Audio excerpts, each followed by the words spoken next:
Welcome back to yet another edition of the Deuce and Don podcast. I'm one of your co-hosts, Don. I'm Deuce, bro. I'm back, baby. Yes, we sir. are back, my brother. Yes, and we got the sports episode. We're going to hop right in, man. So, as we know, right now what's going on is not a lot. We got no basketball, really, not a lot of football, nothing going on but baseball. And so baseball, the trade deadline happened. We in the tri-state area, so, there's a lot of hype around the Yankees and the Mets, and they made some moves. My Yankees. Yeah, man. Unfortunately, a lot of my Yankee fan friends, they're not very happy because they say they traded for a lot of, mid guys, they say. Mids, yep. Because lately, their pitchers, that they traded for, they blew a couple games already for them, and so they're already getting impatient. But, I think we got to wait, and see how these things go. But the Mets definitely made some splashes. They traded for center fielder Cedric Mullins from the Baltimore Orioles. Yeah.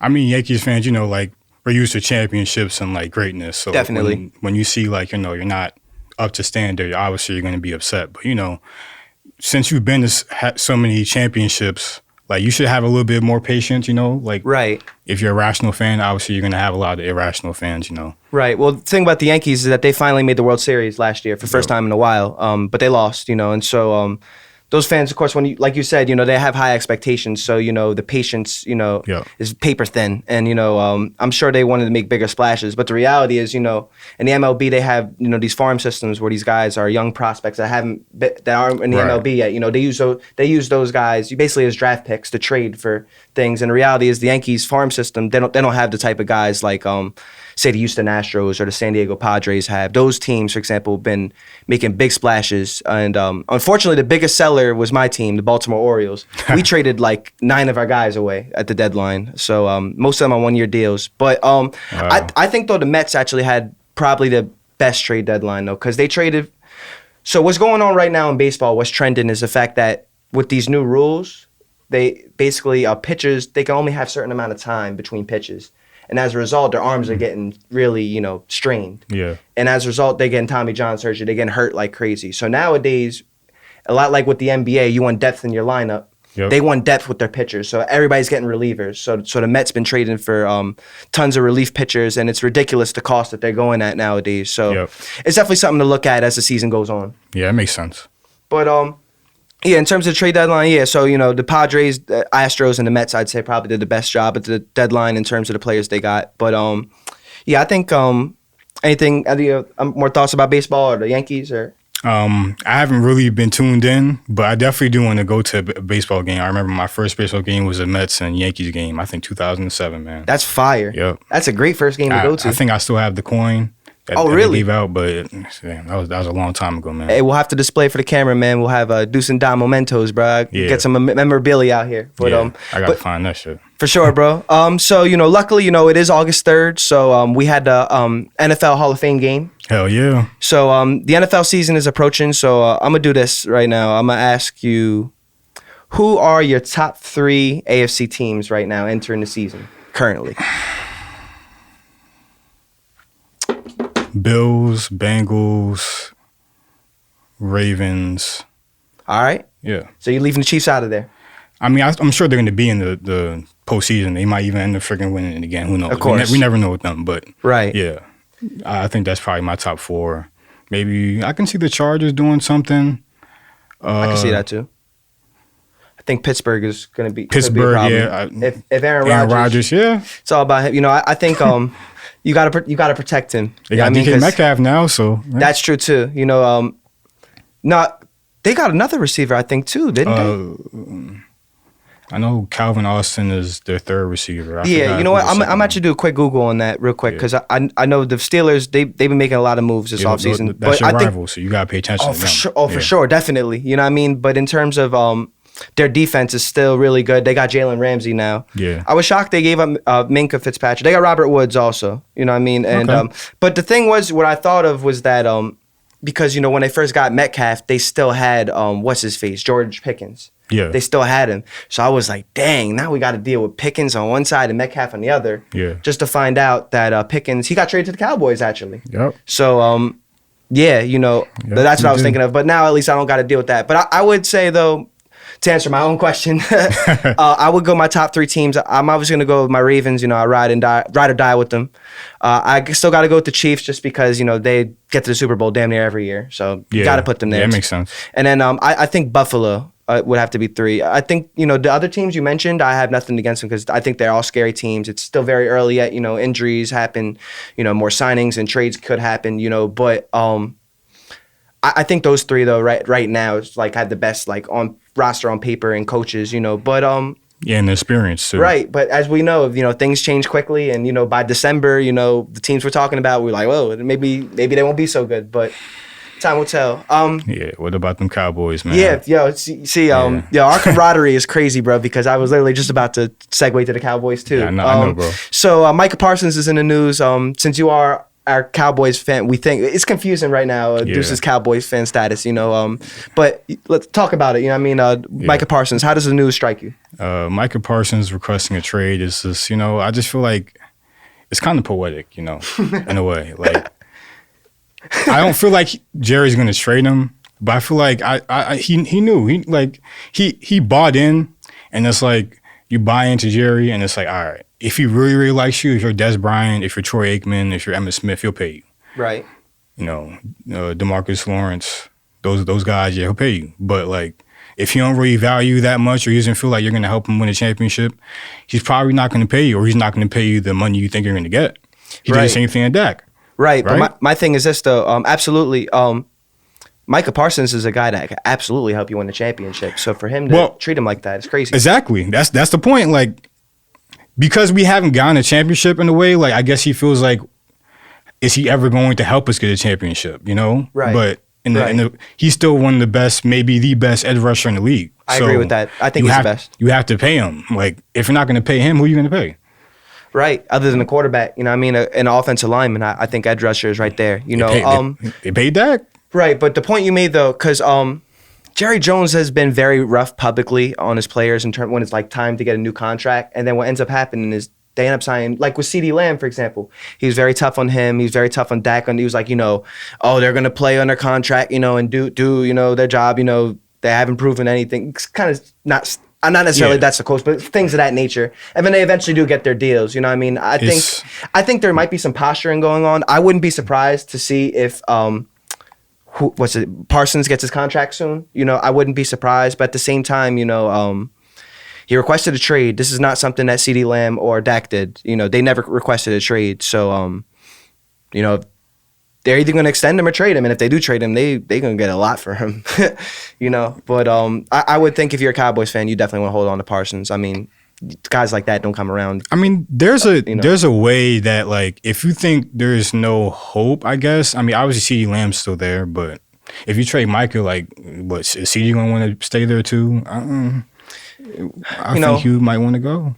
I think it depends, because every player wants something different. Some players, want to be able to get their stats up. Some players want to be around family. Some players want to be at places they can party. Yeah. It's so many different things, But if CeeDee Lamb values winning, it depends on what they could get back for him. But I don't think anybody should be discussing a trade of Micah Parsons. You should hold on to him. And I actually think Dak Prescott's a pretty good quarterback. His problem is the fact that he just can't stay healthy, Yeah. True. And I think it's the Cowboy situation is difficult, I'd say. But I think this is a good time to segue to the NFC now. So the NFC, I think, is a little bit more up in the air than the AFC to me, although the AFC is super competitive just because they got so many quarterbacks. But who are your top 3 teams, you say, in the NFC? NFC. We'll let y'all think about your answers, too. Hard. Yeah. Probably, I think Rams are in there. I don't know, order yet. I love hearing the Rams because Rams are in there. I agree with that.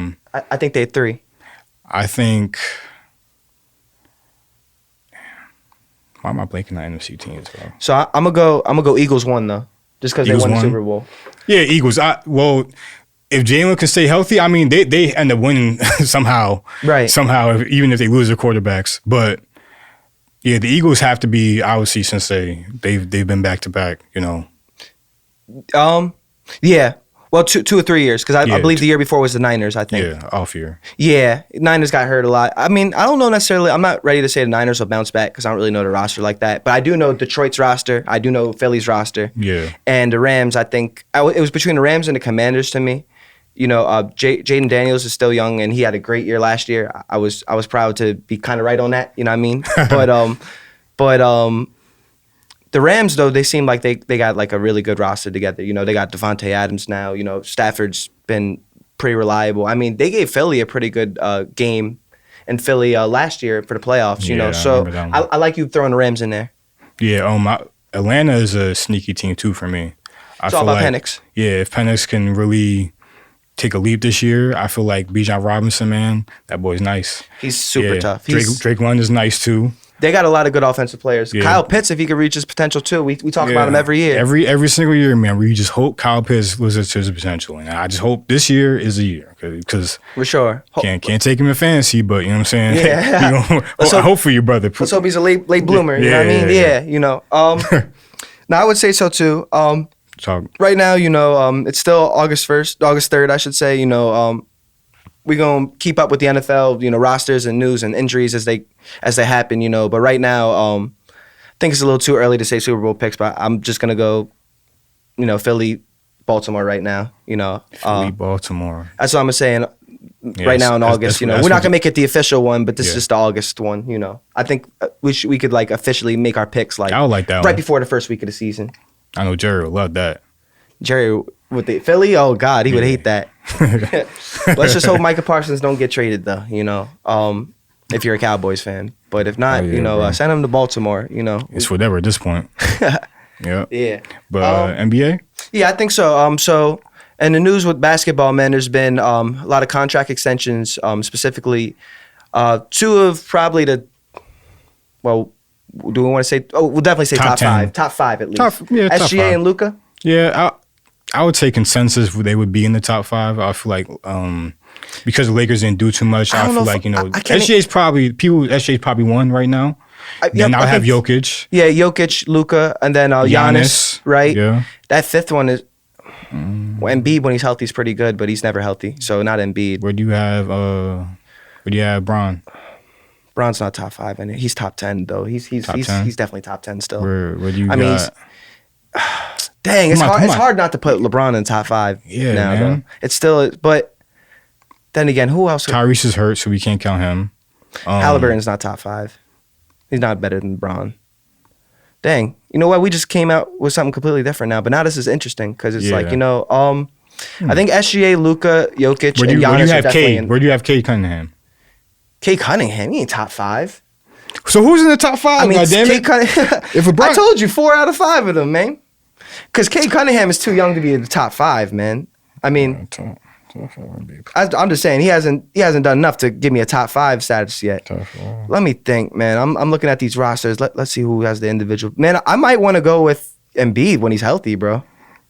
Yeah, I might go Embiid, but bro. like, are we going to count him to really be healthy? Oh, Donovan Mitchell. Where do you have Donovan? Donovan's probably top 10 also. Top 15, top 10. Right now it's Jalen Brunson. Steph Curry is pretty good too. Still. We're talking about the East players. So Jalen Brunson, come on. We were talking about East? I thought we were talking about everywhere. Oh, damn. I was thinking about the East players you know what? the entire time. Let's talk about conference.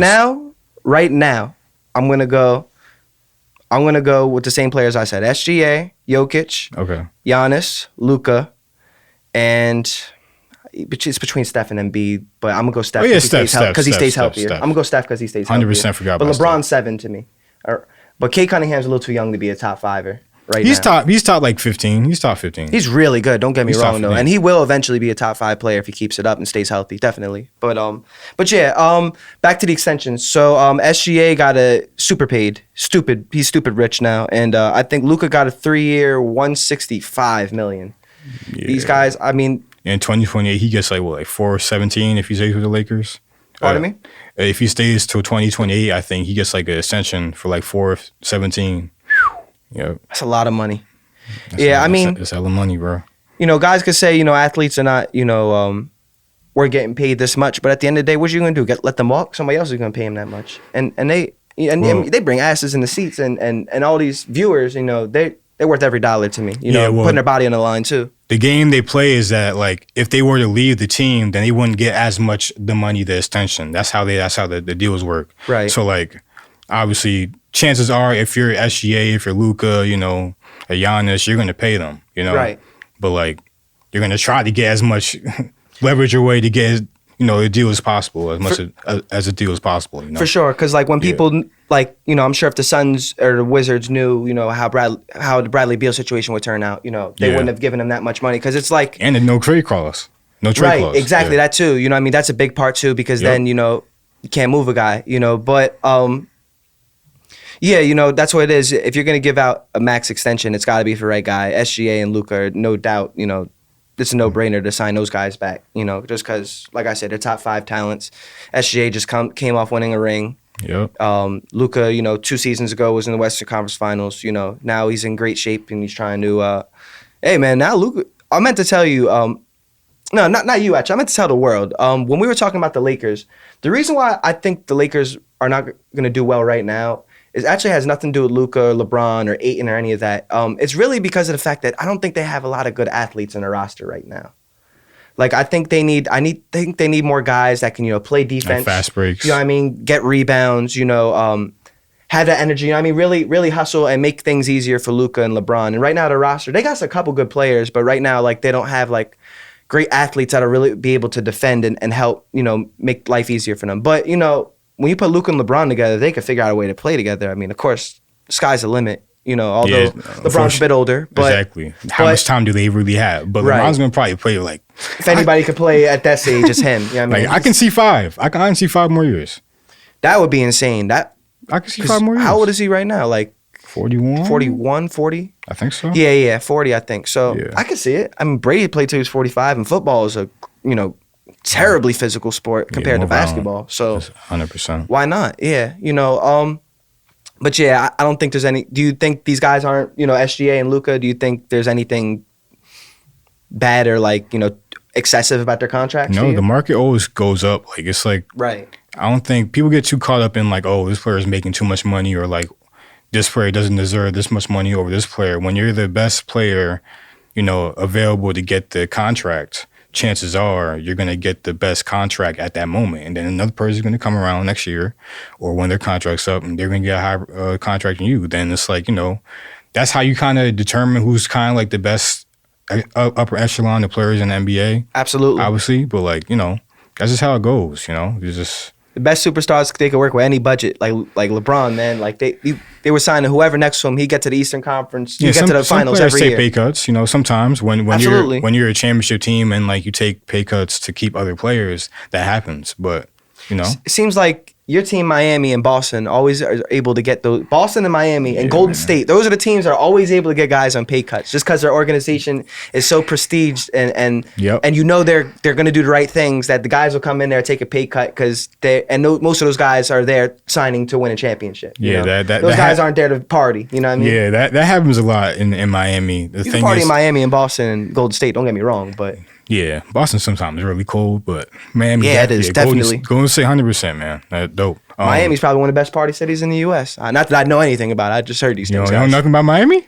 You know what? I've never been to Miami since I was like 13 or so. So technically, you know, I haven't been to 18 plus. So I've never really been to Miami. I've been to Orlando and other parts of Florida, but I got to get to Miami definitely. Yeah, I had a couple road trips to Miami with my dad. We went like a few years ago. It was a good time. Got to hang out with my cousins, my uncles, and it was a dope time. Well, that's dope. That's hell out there, but that's exactly why we're announcing, you know, in 2026, the Deuce and Don Vacation to Miami podcast. We're gonna do a podcast in Miami 2026. I'm announcing it right now. He didn't even know about Miami? What? Yeah, we going to Miami. We're doing a podcast in Miami next summer. That's the goal. Vacation podcasting. All right, we work on vacation. All right. Okay, we got to do some vlogs out there. Yeah, so that's the announcement. But in all seriousness, hey, you never noticed. You know, we're gonna make it happen. We're gonna make it happen for the fans. All for the fans. Right. You dropped it. Deuce and Don, man. This episode is episode 25, I believe. I could be wrong, but yeah, man. We appreciate y'all tuning in, man. You guys are awesome. Y'all are super duper loyal. Appreciate y'all. Yeah, appreciate y'all. On the road to 50 subscribers, man. We appreciate you guys getting that number up at 42 right now. Appreciate the likes and the comments. Always, we love the interactions. We love you guys so much. Appreciate y'all. Deuce and Don, we are out. Peace.